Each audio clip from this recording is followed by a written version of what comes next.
چراہوں میں چرستوں میں کیا، اور مجھے علامہ شہید کے کہے ہوئے الفاظ یاد آ گئے۔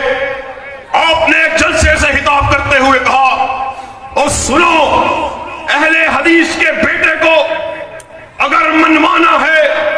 یا رب کا قرآن لے آؤ یا کالی کملی والے کا فرمان لے آؤ، اہل حدیث کے بیٹے کی گردن کو جھکا ہوا پاؤ گے، مگر آقا کی حدیث کے ہوتے ہوئے، قرآن کے ہوتے ہوئے ہم سے بات کرو گے، کسی یارے کی مان لو، کسی غیرے کی مان لو، کسی نبتو حیرے کی مان لو، رب کعبہ کی قسم ہے یہ گردن کٹ سکتی ہے مگر جھک نہیں سکتی۔ جفا کی تیغ سے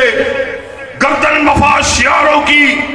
کٹی ہے برسرے میدان، مگر جھکی تو نہیں۔ اللہ